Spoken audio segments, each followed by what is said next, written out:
y a pesar de que es demasiado corto, tiene unas palabras muy profundas.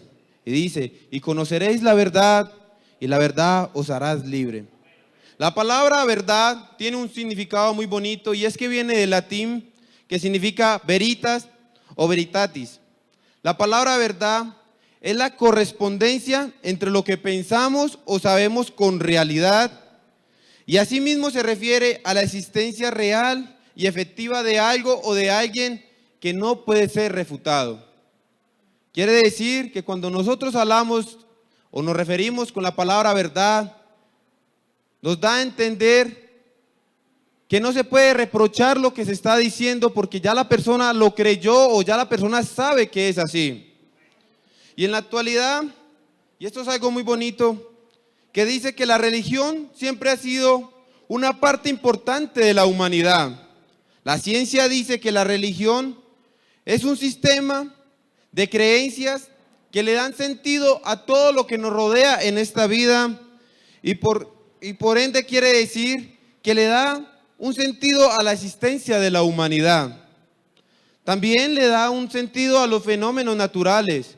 Hay religiones que creen que los fenómenos naturales de pronto traen vida, o que de pronto X persona es la encarnación de Jesús, o aquella persona que está hablando dice ser el Mesías. Y hay X cantidad de religiones, y la ciencia ha hecho un censo y se ha tomado la tarea de averiguar cuántas religiones existen actualmente, y se dieron a entender que hay más de 4.200 religiones vivas a nivel mundial, y que somos en un total de 7.000 millones de seres humanos en el mundo, las cuales 2.500 millones de personas se declaran ser ateos. Y esto no es un número pequeñito ni bajito. De 7.000, 2.500 se declaran ser ateos. Y el simple hecho de decir ateo es que no creen en Dios. Por ende también quiere decir que son personas que no creen ni en el cielo ni en el infierno. Tampoco creen en la oración, tampoco creen en los milagros, tampoco creen en el bien y en el mal. Simplemente dicen todo pasa por algo. Y si esto lo dicen aquellas personas que se aferran más a la ciencia, esto nos da a entender que el mundo entero ha conocido la palabra de Dios. Porque el simple hecho de usted decir no existe Dios ya lo está afirmando. Ya le está dando importancia a Dios. Y tú puedes salir por las calles y le puedes decir a cualquier persona, oye, ¿tú conoces a Dios o crees en Dios? Y la mayoría te va a decir, sí, yo conozco a Dios, sé que existe un Dios. Otras personas te van a decir, yo sé que hay 3 dioses, 4, 2, incluso muchos dirán, hay miles de dioses, pero creen en Dios, que es lo importante. Y esto nos da a pensar y nos lleva a meditar un poquito, que a través de los años las religiones han venido aumentando cada día más y más, y de pronto muchas no tengan el título, pero se amparan bajo otras iglesias. Y esto cada vez que sale una religión nueva, distorsiona la verdad. Cada vez que sale una persona diciendo, no, es que Cristo me habló y me dijo que ese árbol da la vida, ya esa persona está distorsionando la verdad. Ya nos estamos llevando cada día más un mundo que conoce menos de Dios. Saben que existe Dios, pero no conocen a Dios. Y en este pequeño trozo de la palabra que leímos, encontramos una conversación muy interesante entre Jesús y los principales de los judíos, dándonos a entender que en la época de Jesús también habían otras religiones y que esas personas eran las que tenían el control en ese entonces. Porque aquellas personas que empezaban a hablar, muchas personas creían en esa religión, pero una vez ellos iban y se encontraron y se reunieron en un templo y se encontraron con Jesús. Y empezaron a tomar un diálogo, entablaron una conversación y Jesús llegó a un punto en que les dijo, y conoceréis la verdad y la verdad os hará libre. Y esto llevó a pensar a muchos de ellos, ¿de qué verdad nos está hablando? ¿Y por qué nos está diciendo que seremos libres y no somos esclavos de nada? Pero lo que pasa es que los judíos hablaban de Dios, porque sus padres conocieron a Jehová, porque sus padres fueron guiados por la voz de Jehová en el desierto cuando el Señor los liberó allá de Egipto. Ellos también estuvieron con Jesús. El Señor les mostró por medio de milagros a través de Moisés cuando abrió el mar rojo, cuando les dio de comer, cuando les dio calzado, cuando les dio de comer cuando no tenían. Cuando tenían frío, el Señor les dio abrigo. Cuando tenían hambre, tenían sed, el Señor les dio agua de beber de la peña. Ellos sí conocían a Jesús. Ellos sí conocían a Jesús. Pero los judíos son algo tradicionalistas. Si los padres conocieron a Jesús, ellos alaban a sus hijos de Jesús, pero sus hijos no seguían con la misma devoción para encontrar a Jesús. Ellos simplemente conocían. Y es como lo que decía el hermano en el primer culto. Una cosa es ser un músico y tocar para Dios. Y otra cosa es enamorarse de Dios y conocer a Dios para tocarle a Él. Son cosas muy diferentes y eso le pasa a los judíos. Ellos saben quién es Dios. Ellos saben quién es Dios, pero no siguen las mismas costumbres que seguían sus padres ni la misma devoción para buscar de Dios. Y Jesús se aferra a ellos y les dice, es que todos ustedes son esclavos porque todos ustedes son tradicionalistas. Ustedes conocen a Dios por medio de las cosas y de las enseñanzas de sus padres. Pero realmente ustedes necesitan encontrarse con el Dios verdadero. Y muchas veces esos principales de los judíos no entendían lo que Jesús hablaba. Ellos no comprendían que el Jesús que estaba hablando con ellos era el mismo Dios que daba la vida. Era el mismo Dios el que sanaba a los enfermos. Ese Jesús que hablaba con ellos era el Jesús que le dio la vista a los ciegos, el que ponía a caminar a los cojos, el que levantó a un Lázaro de 4 días. Era el Jesús que hacía cosas maravillosas. Ellos no comprendían y en el momento ellos no creían que este Jesús era el mismo Dios. Pero Jesús, en su sabia sabiduría, tuvo mucha misericordia de ellos. Y aunque ellos muchas veces trataron de buscarlo para hacerle daño, muchas veces lo persiguieron para aporrearle, para llegar y meterlo a la cárcel, para hacerle un castigo, porque él decía que era el Dios, pero ellos no creían que Jesús era Dios, porque ellos eran esclavos. Ellos no tenían libertad. Y en estos momentos hay muchas religiones que dicen y te predican a ti de un Dios de plata. Te predican a ti de un Dios de amor, de un Dios de misericordia. Te predican a ti de un Dios de sanidades. Te predican a ti y te muestran a ti un Dios que hace cosas de la nada, pero no te predican ni te hablan de un Dios que es de la verdad. Porque ellos no son libres de hablar de la verdad. Porque cuando hablamos del Dios plata, sí, el Señor bendice. El Señor quiere darte a ti cosas maravillosas. Pero el plan principal de Dios no es volverte rico. A Dios no le interesa tu economía. A Dios lo que le interesa es tu alma. Y para Dios es más importante que tú seas salvo a que tú seas rico. Para Dios es más importante que tú seas salvo a que tú tengas miles de cosas como bienes. Para Dios es más importante que tú y tu familia le entreguen y le hagan devoción a Él. Que tú y tu familia dependan de cualquier dinero que tengas disponibilidad. Ese Dios, ellos no lo predican. Ese Dios ellos no lo predican porque no tienen libertad de hacerlo. Pero gracias a Dios aquí todavía hay una iglesia que predica lo que la Biblia enseña. Una iglesia que todavía se aferra a los principios de la Biblia. Una iglesia que con libertad puede salir por allá a las calles cualquier día. Un ejemplo fue el viernes. Y estábamos allá en un culto maravilloso. Y el padre, el hermano Israel, empezó a predicar de conocer a Jesús. Y dio un mensaje hermoso. Y cuando el pastor entregó el micrófono, llegó una pareja y una amiga que dijeron, oren por mí porque yo creo en este Jesús. Porque de pronto sabemos quién es Dios y quién es Jesús. Sabemos, sí, sabemos que existe, pero conocer a Jesús es algo muy diferente. El hecho de conocer a Jesús quiere decir que tenemos que tener una cercanía con Él. Simplemente no lo puedo escuchar y decir, no, ese Jesús. Yo tengo que arrodillarme y postrarme delante de su presencia y decir, tú eres el Dios todopoderoso. Tú eres el Dios que aunque he tenido problemas y dificultades me has sacado de allá. Vea, el hermano Duber es un vivo ejemplo.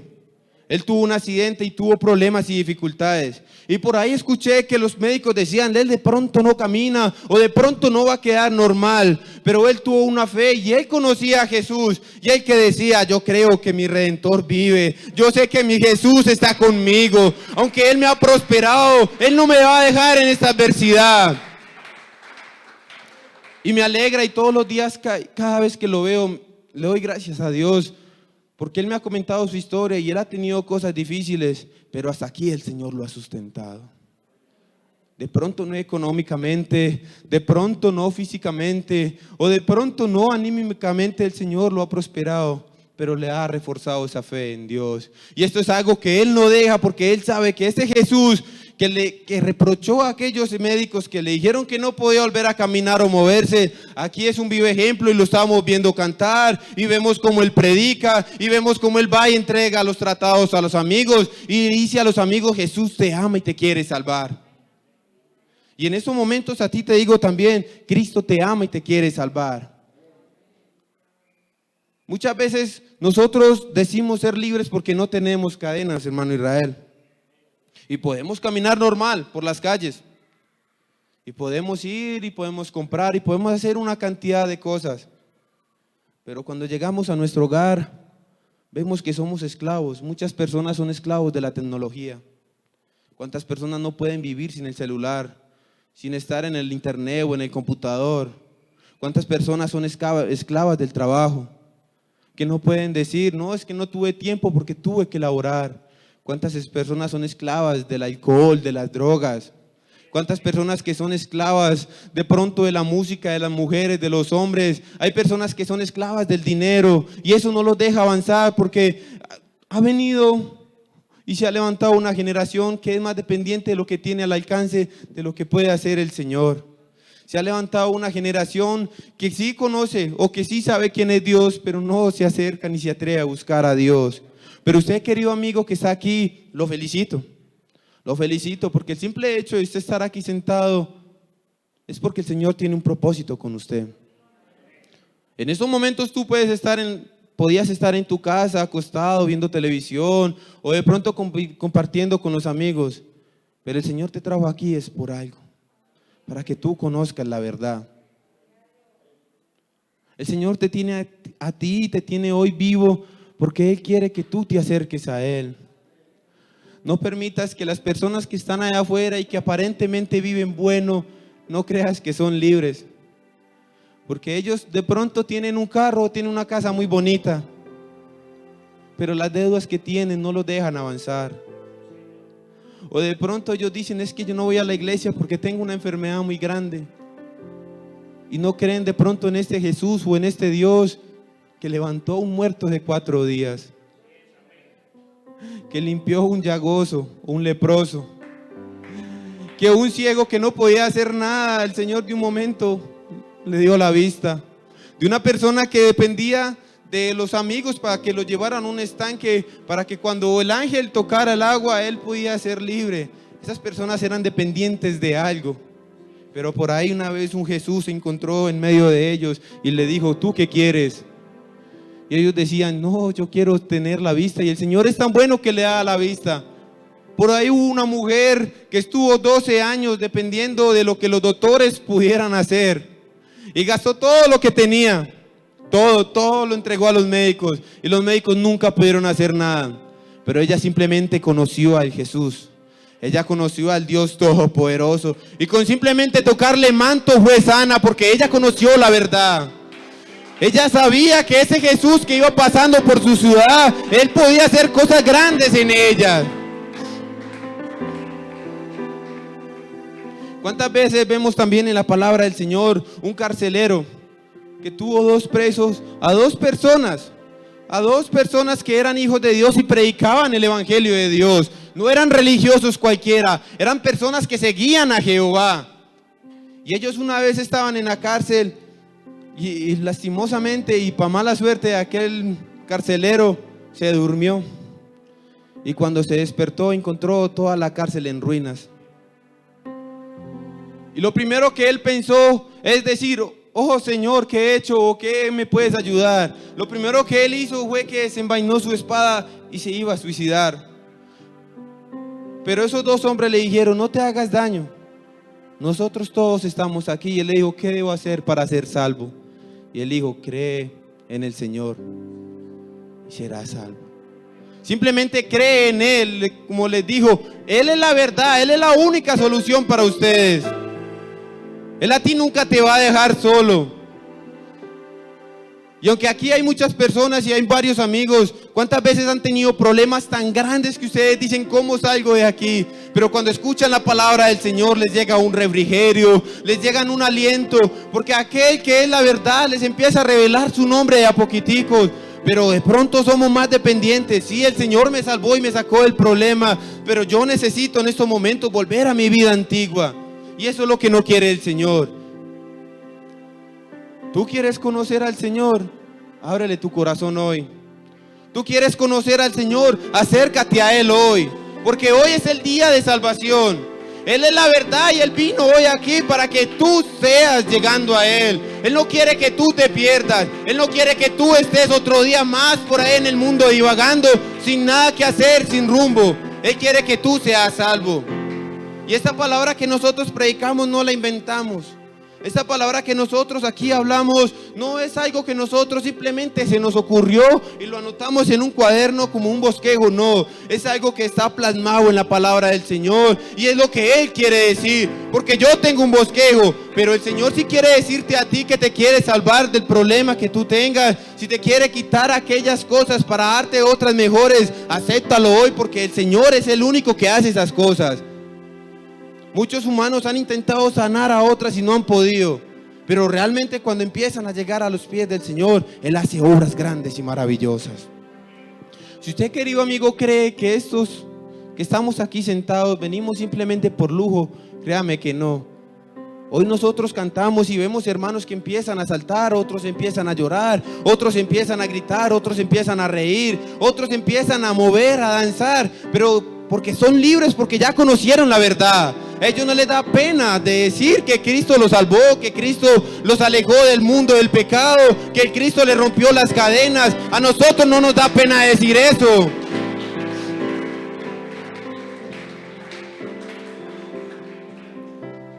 No nos da pena decir eso, ni entregar un tratado y decirte, Cristo te salva, Cristo te ama, Cristo te quiere sacar de la dificultad, porque nosotros ya pasamos por esas. Nosotros ya estuvimos en el mundo y gloria a Dios para los que no conocieron en el mundo, no nos conocieron en el mundo, pero están en la iglesia. Pero déjame decirte que el mundo no te trae nada bueno. ¿Qué te trae a ti el mundo? Tristeza, decepción, te trae muchas veces dolor, te trae a ti problemas y dificultades, y el final de todo eso va a ser la muerte. Pero aunque tú tengas problemas y dificultades, pero si estás en las manos del Señor, cosas grandes y maravillosas pueden ocurrir en tu vida. Cosas grandes y bonitas van a empezar a suceder. Porque cuando Jesús empieza a caminar en el corazón de alguien, cosas grandes deben de pasar. Porque Él es el autor de la vida, dice la palabra. Y hay un pasaje muy bonito en Isaías 45. Y quiero que lo leamos así rápidamente, para que tú entiendas que Cristo es el mismo Dios, que Cristo es el mismo Jehová, y no son tres ni dos, son dos, no, nada de eso. Él es el mismo ayer y hoy por los siglos. En Isaías 45, capítulo 45, versículo 5 y 6, dice la palabra del Señor muy bonito, dice así: yo soy Jehová y ninguno más hay, no hay Dios fuera de mí, yo te ceñiré, aunque tú no me conociste, para que sepas desde el nacimiento del sol y hasta donde se pone, que no hay más que yo Jehová, ni ninguno más que yo. Él está diciendo ahí que no hay otro que fuera capaz de hacer cosas grandes y maravillosas. Él está diciendo ahí, está afirmando que Él es el único y soberano Dios, que Él es la verdad, que nosotros lo que predicamos es cierto, que no nos inventamos nada. Querido hermano, le invito a que se ponga de pie. Y a usted, querido amigo, también lo invito. Si usted cree, hermano, que esos amigos que están aquí, el Señor puede revelarle su nombre y los puede cambiar, yo invito a que dirija sus manos hacia ellos, pero que lo haga con fe.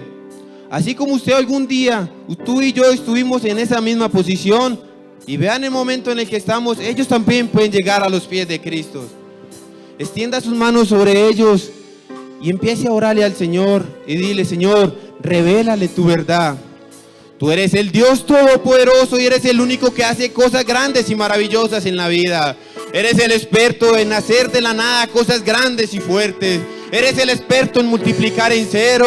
Eres el Dios de dioses, el Señor de señores, el Rey de reyes.